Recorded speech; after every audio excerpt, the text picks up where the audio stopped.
Good morning, good afternoon, or good evening, wherever you are in the world. I hope you're very well. You're listening to Autistic Voices on UK Health Radio. I'm Evalynne Charmer. I'm a paediatric therapist and I'm the director of EdElf Child Therapy Limited and its sister training company for therapists, the Child Hypnotherapy Institute. And I've recently been diagnosed autistic myself. So I'm very inspired to bring you a diverse and rich range of autistic voices from the community.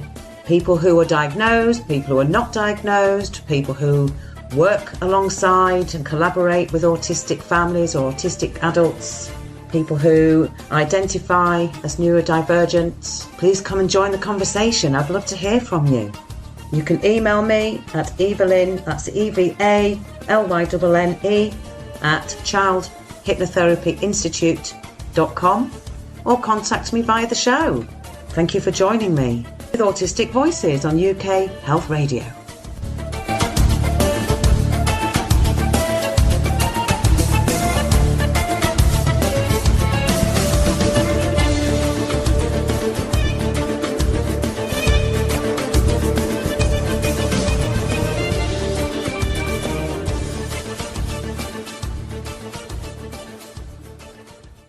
So welcome listeners to Autistic Voices with me, Evalynne Charmer. My autistic voice of the week I'm speaking to over in Ireland is a lovely guy by the name of Silvan Ruthenberg. Welcome to the show. Thanks, Evalynne, for having me. I'm very excited to be here today. Oh, really exciting. I know we've been waiting a while to get together to record the interview. So really glad that we've finally got the time to do that. And we'll get into why in a little while, but I always start the show with something we're grateful for. And a bit of a shameless plug on my part, because I'm really grateful this week to the Yorkshire Prestige Awards, which looks at businesses, and the past few years they look at small businesses as well. And I've won an award this year for Children's Holistic Therapy Clinic of the Year. Wow. For my work as a therapist with EdElf Child Therapy Limited. So that's what I'm particularly grateful for. Well, first of all, congratulations on your award. Thank you.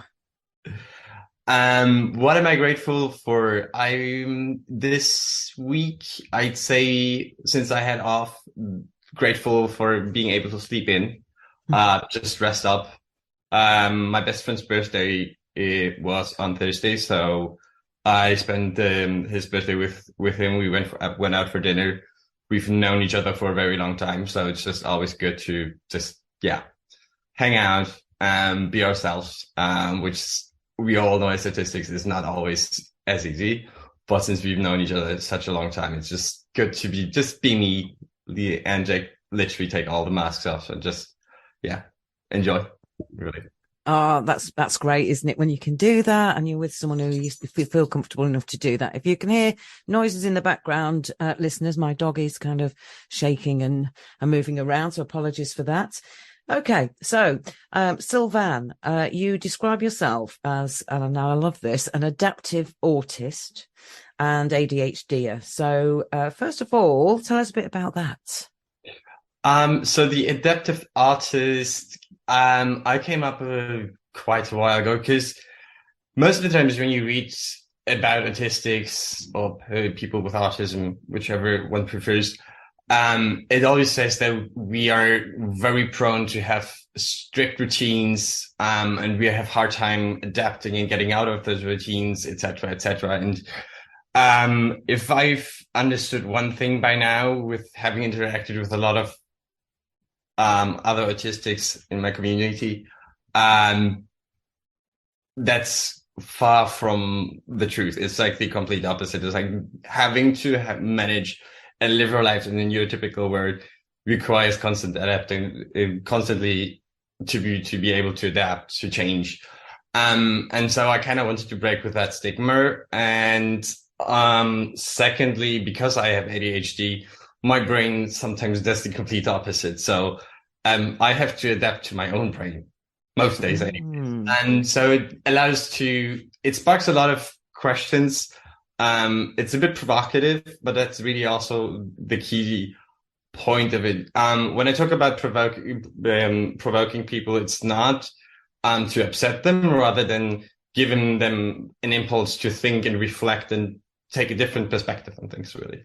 Yeah, absolutely. And that's exactly why I wanted you on the show, is because this show is about sort of myth busting and challenging misconceptions and stereotypes. And we, I'm not averse to people having those misconceptions and stereotypes, because it's not deliberate that people have them. It's from the lack of information and a lack of voices out there, and a lack of media presence, I think, which is definitely growing. So I'm quite excited about that. So provoking people to think differently is what you're talking about. Yes. And adaptive autist, I mean, yeah, I think it's interesting that we even feel the need to use the words together, because people do assume, a lot of people anyway, let's not us generalize now, but a lot of people do assume that as an autistic person, your ability to adapt, to be flexible, is quite challenging. Yeah. So give us a bit of an example of, you were saying about sometimes you have to challenge your own brain. So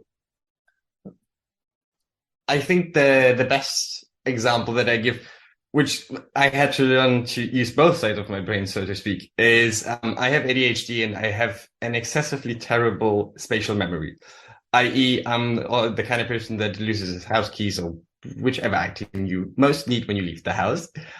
And for me, for a long time, it was always just running around like everyone else, 2 hours looking for my key, not finding it, and then eventually finding it right in front of my nose. And so I knew about my ADHD first, and then my being autistic, I only found out last year.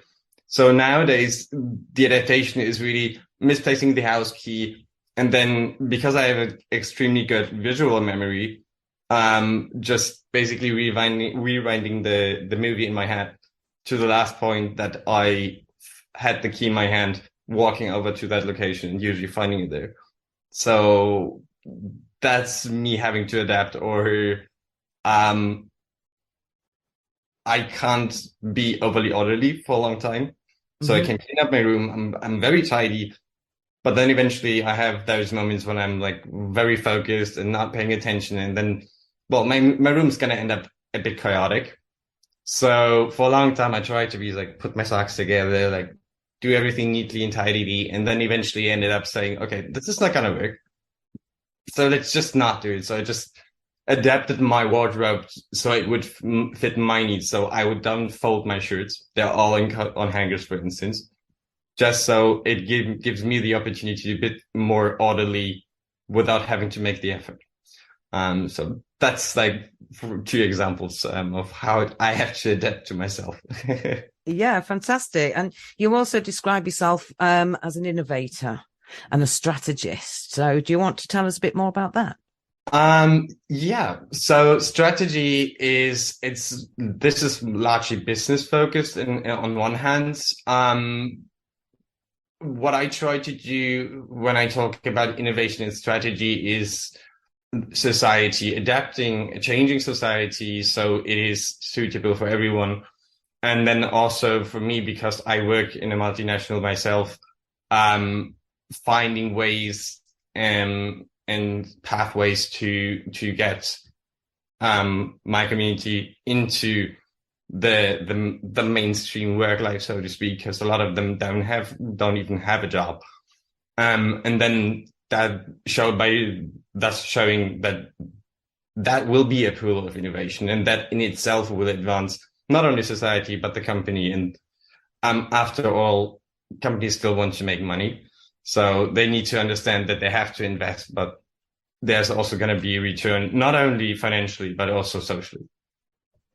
Yeah, and it's an issue that comes up a lot on this show, not surprisingly, is employment and diversity in the workplace and true inclusion and that kind of thing. And I know you work as an account director. Yeah. Correct. So you talked a minute ago, you mentioned that you were diagnosed ADHD first, and that was, I believe that was in 2018. Correct. That was at the end of 2018, December to be correct. Yes. So again, diagnosed with that as an adult, not through school or anything.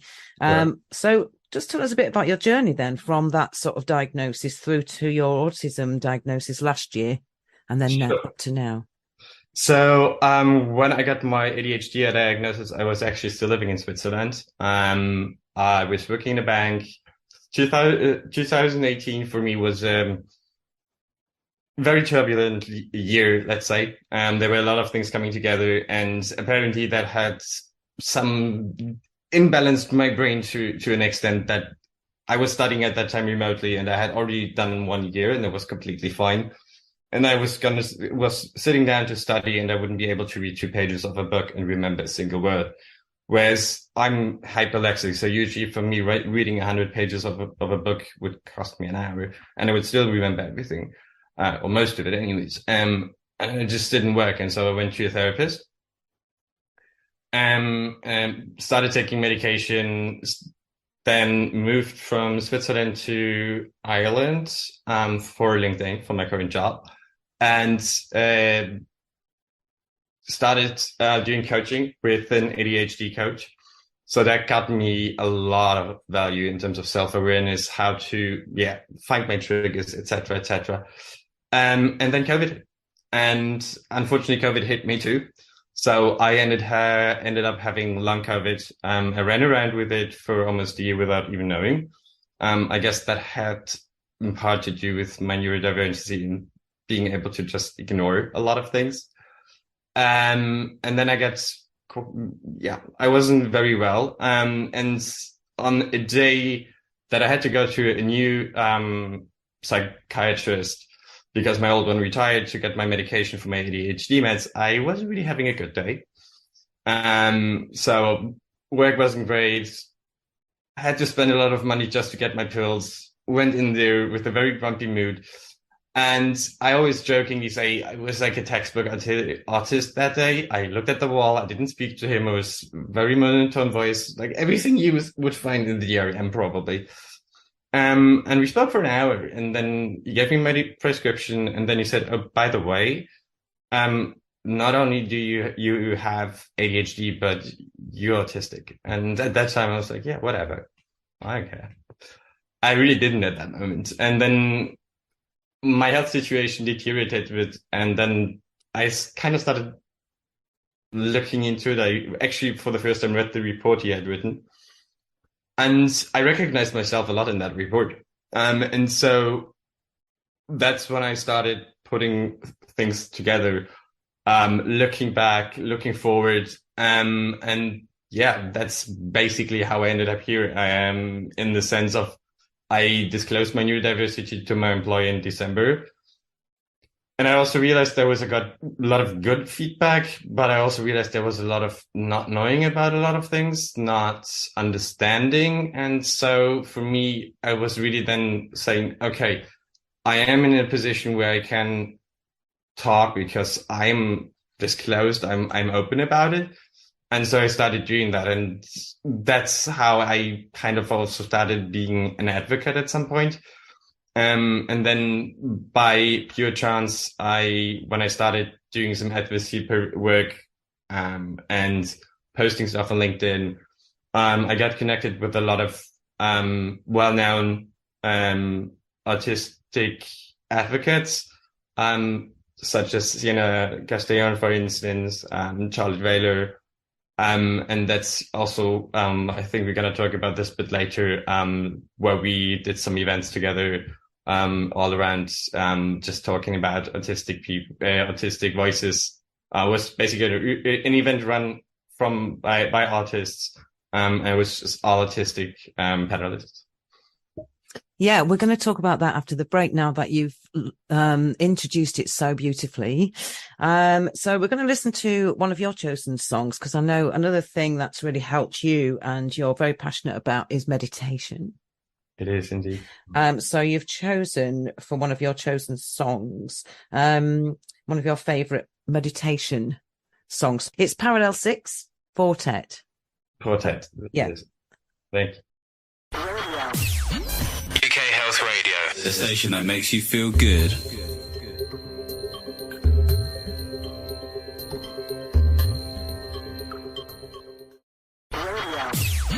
UK Health Radio, the station that makes you feel good.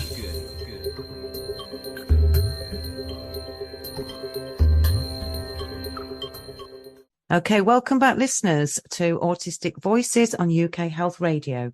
You're listening to me, Evalynne Charmer, and I'm speaking with Silvan Ruthenberg today, who's based in Ireland. So welcome back, Silvan. Thanks so much. So just before the break, you mentioned that you got involved with doing a bit of work, advocacy work really, and speaking and events with some other autistic voices, autistic coaches that you'd met through LinkedIn. So I know that you spoke at one particular event called Thinking Differently About Autism and Masking. So tell us a bit about that. So Thinking Differently About Autism was really a last minute event. I had connected with Sienna, I think a few weeks prior, because she ran the Neurodiversity Celebration Week, which was also a week-long event with a lot of panels and workshops, etc. And she was invited, or she used to be a UN ambassador for autistic voices, and they sort of had a falling out. And then she came up with the idea of creating her own event, and then she started reaching out to people, and she surprisingly enough to me reached out to me and was like, would you be interested? And I was like, yeah, of course. And so we ended up being, I think, almost 35 autists, and just put our head together, threw around ideas, and then created basically that global event that were 5 panels that span across 5 different time zones and then really hosting all autistic voices from all across the world. We had a woman from Pakistan, I think, South Africa, Australia, US, Germany, in my case, UK. It was a huge success. I feel, I loved being part of the committee organizing the event, but also being able to share my story. So it was a very, very, very lovely experience for myself, I must say. Yeah, it sounds quite validating and empowering experience to have quite soon into your diagnosis, I suppose, in terms of, it's quite a recent discovery for you. So that's really cool. Can listeners, is it available on demand anywhere or on YouTube? Can people tune into it? It is on YouTube, so you would be able to find it in my project list on my LinkedIn profile. I think it's also still featured. If it's not, it's going to be featured again on my profile, so you'll be able to find it. So if you're wanting to reach Silvan on LinkedIn, it's Silvan, Silvan, Ruthenberg, Ruthenberg. Exactly. Okay. Or what you can also do is just type in, if you're online on LinkedIn, you can also just type in linkedin.com/Adaptive Autist, because I recently changed my URL. So you'll be able to just find me via that. Great. And you're also on Twitter, aren't you? I am, same handles, Adaptive Autist. Adaptive Autist. It's also linked on my LinkedIn profile. So if you can't find me directly, then you should be able to find me via the link as well. So you were talking about the one event, Thinking Differently About Autism, and then the second event, Masking, Hiding in Plain Sight. Where was that? What was that one?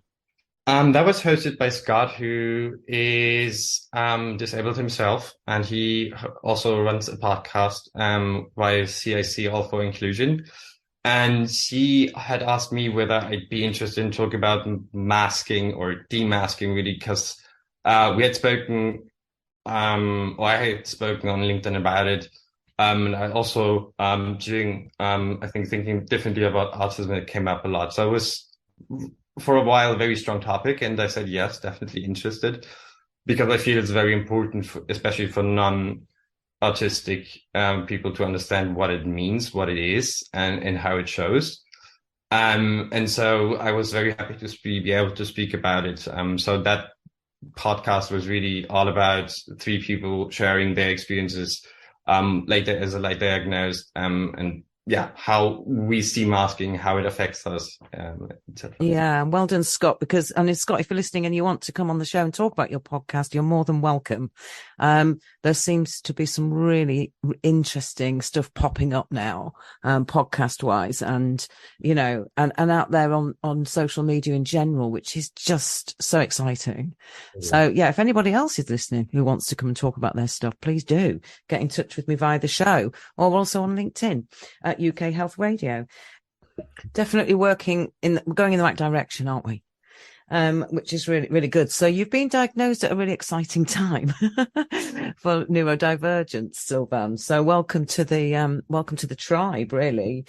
You just touched on it, that fact that you worked as an interpreter, and I know you did that many years, didn't you? Yes, I'd say in the beginning more than towards the end, because towards the end I was more in the business consulting part, but I would still do it. Yeah.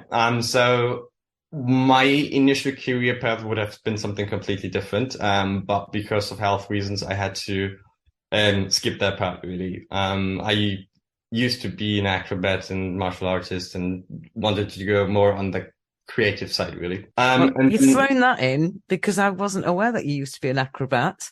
It's something I don't often talk about, because for me it's still like a smiling and a crying eye, really, because I had a spine injury that basically and then did it for quite a while, until I realized, okay, translation is not that much fun, because you have computer assistant programs that help you with that.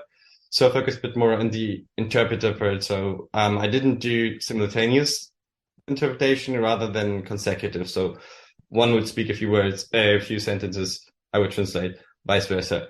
And that's also how I got basically connected with a lot of people within companies, and then started doing business consulting, which was a lot of project work where it was all around problem solving, being creative, thinking outside the box.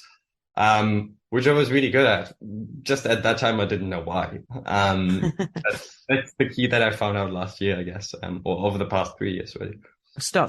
Things start to make a bit more sense, don't they? But it sounds like you've experienced that creativity in lots of different ways, and you've explored it in lots of different ways. Languages are incredibly creative. You need that creative mind to be able to adapt to 4 different languages and start learning a foreign language age, which was, you said age 6?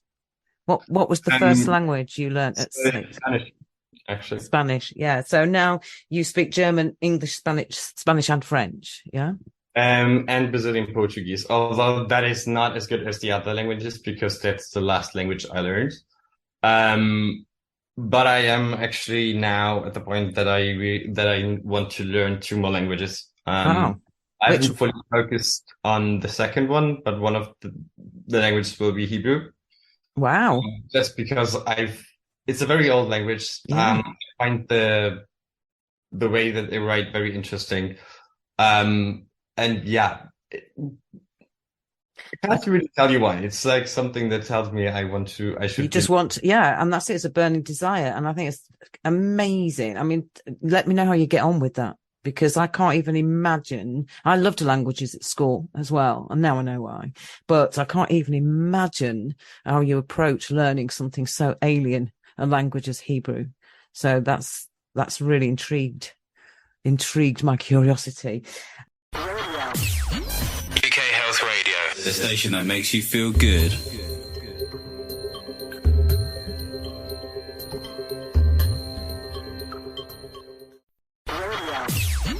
UK Health Radio, the station that makes you feel good.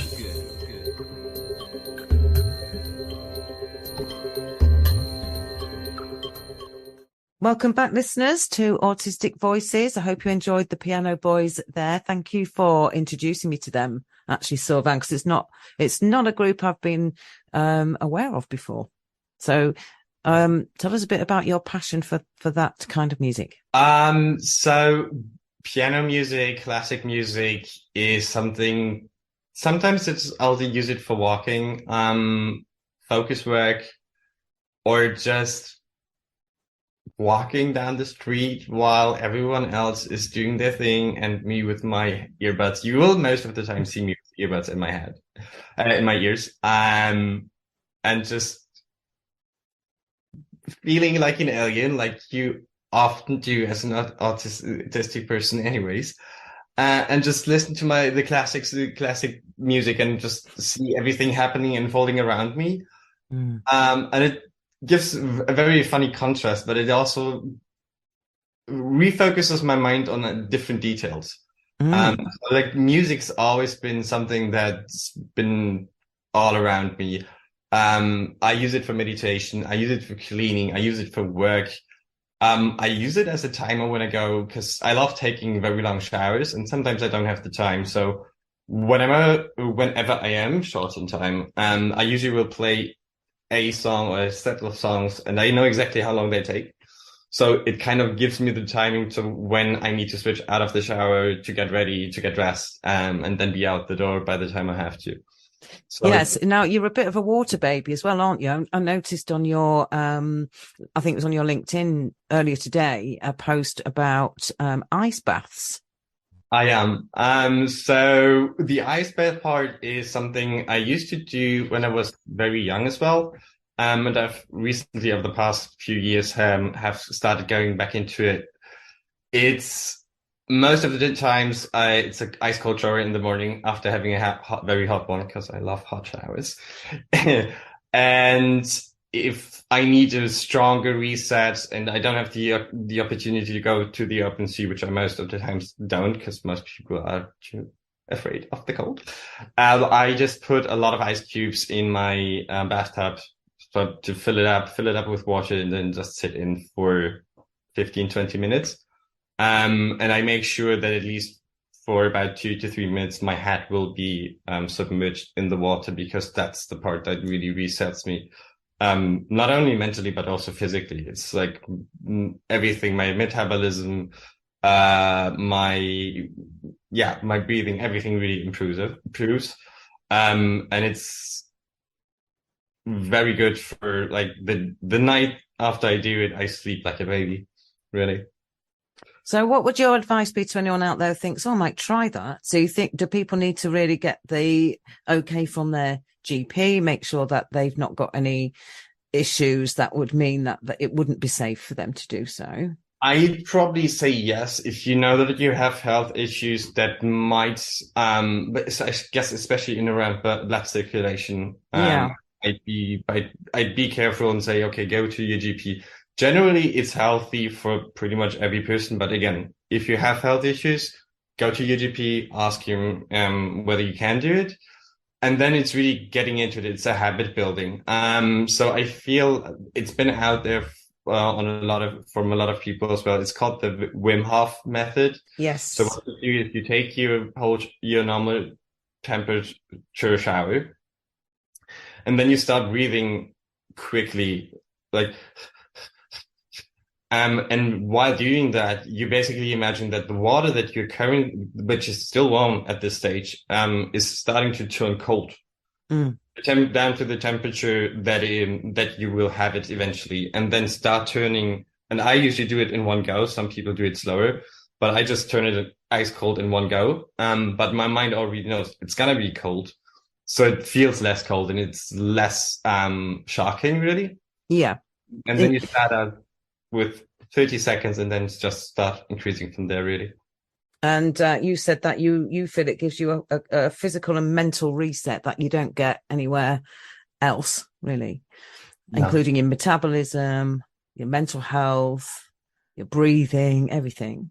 Mhm. Okay, so if people are interested in that, you can look up the Wim Hof method. There's been some stuff on TV about it. I think he did a documentary, and again, do take medical advice if you're thinking of getting involved in some sort of ice bath type scenario. And there are lots of people now, aren't there, doing wild water swimming, and I know lots of people who do lots of early morning cold sea swimming, cold river swimming, and stuff like that. So it's really gaining in popularity for health benefits. It is. Indeed. And I'm over in the UK, where the Victorians, back in the Victorian era, they were big fans of spa towns, and the spa towns were seasides where they could get into the water. So it's an interesting one. Okay, now, earlier on, you mentioned a little bit about you sort of moved to Ireland for your job. You've worked as an interpreter. You know 4 languages. You're about to maybe think about studying another 2. So I know that you've travelled quite a bit. I have indeed, yeah. In my younger years, my 20s, I was jumping all around the globe, mostly for work, but then partially also because I just love traveling. So yeah, I'm fortunate enough that I visited countries in Asia such as Singapore, China, couple of African countries, Middle East, near Asia, US a lot. One of my favorite cities is New York. I admit it's my home away from home still. Really? Gosh, it's a place I've been to Buffalo, New York. But I haven't been to the center of New York. My children, my grown-up children, keep telling me to go, but I'm a little bit city averse. I'm definitely a country girl. So the thought of getting on a flight to New York, not my bag, I don't think, but I'm told there's lots of space, and despite it being a busy city and everything else, that actually it doesn't feel compacted. It's quite peaceful and calm to walk around. It is. It's just big. Very big. I'll be honest, I haven't been since the pandemic hit, so I just was told it has changed quite a bit since then. But before that, I would go as often as I would find the opportunity. Yeah. I must say. And apart from New York, where else in the world do you particularly enjoy visiting, or have you enjoyed traveling to? I think for me, the most mesmerizing place, was Jerusalem. I've only been once. I've also been to South America, so parts of Brazil are gorgeous as well. But the most mesmerizing place for me was probably Jerusalem. Just because it's an extremely old city, and it literally feels, when you walk through the old town, for me at least, it felt literally like you could feel the energy of the old ages. And then I also was able to witness, because it was, I think, on a Saturday night, where at the Wall of Sorrow, where they were praying, and it was just, the energy was just, I can't describe it. I am someone, because I'm also doing meditation, a lot of energy work, like I probably am very sensitive to it. And for me, the energy was just, wow. It sounds profound. It sounds very profound. It was. And I'm really drawn. I need to go before, I get too old to do it. So it's on my bucket list for sure.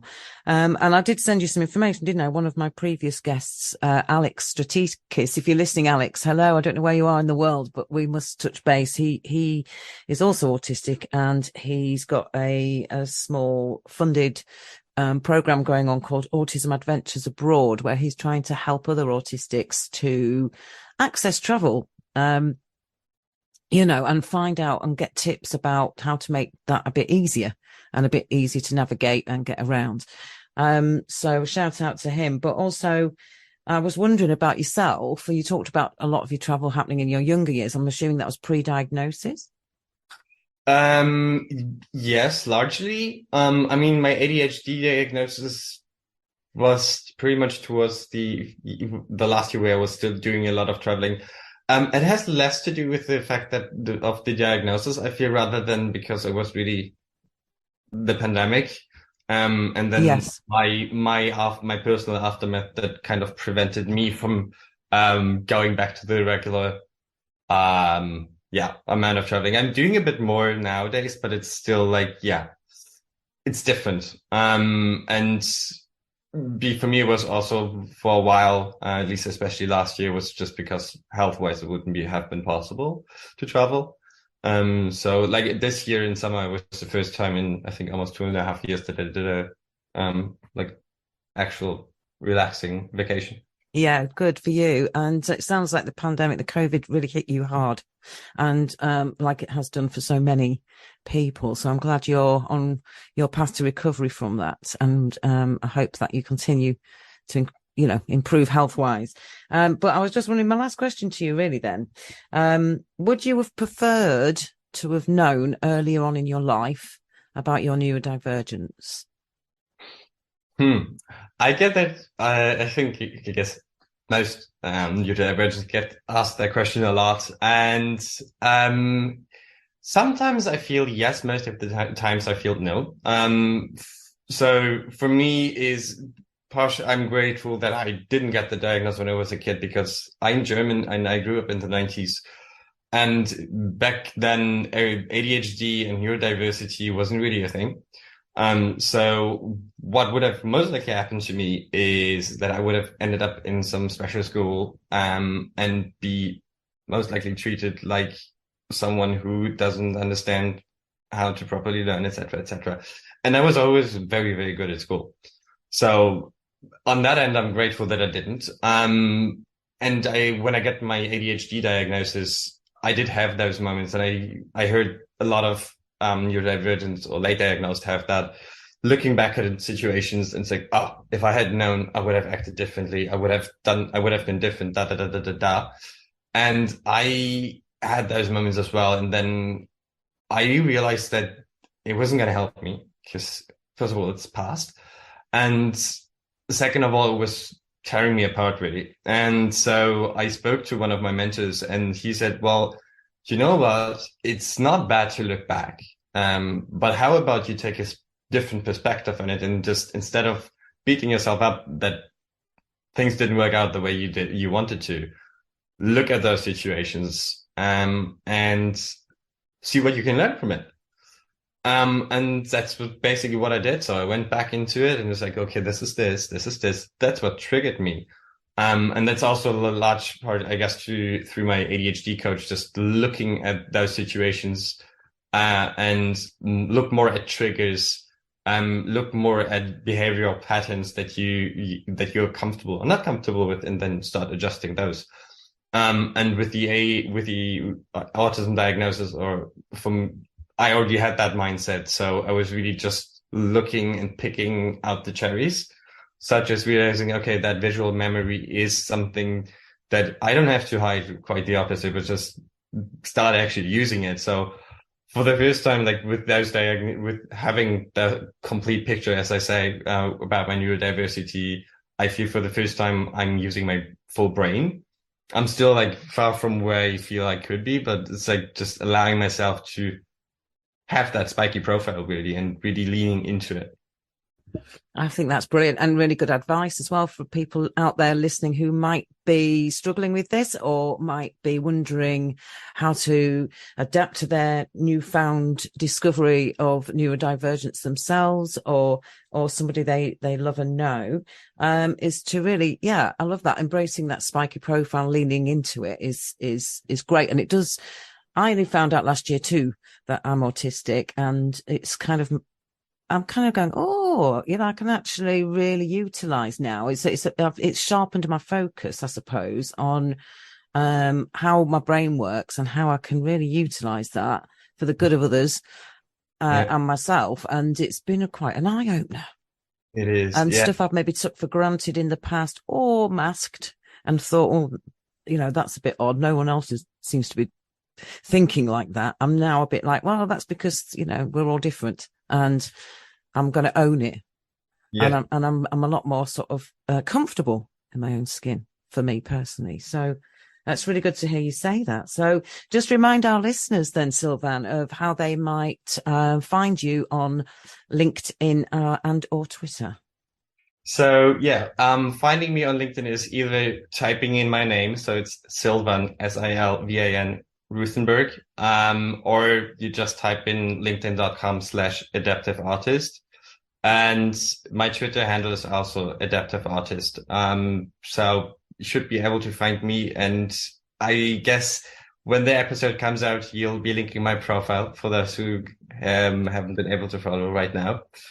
So thanks so much, Evalynne. Oh, you're welcome. It's been a pleasure speaking to you. And yes, I shall be tagging you in the social media posts so that you can share it with anybody you like. This show goes out to people in 52 countries. So maybe we'll get you interpreting for us. That would be something. No, I'm joking. But it goes out to 52 countries. So I'm sure there are people out there who are really interested in what you have to say today. So appreciate your time. And enjoy the rest of your weekend. Thank you so much, Evalynne. Thanks so much for having me, and have a good weekend as well. Take care. Thank you. Thank you for listening. I'm Evalynne Charmer. This is Autistic Voices on UK Health Radio. And special thanks to our guest of the week.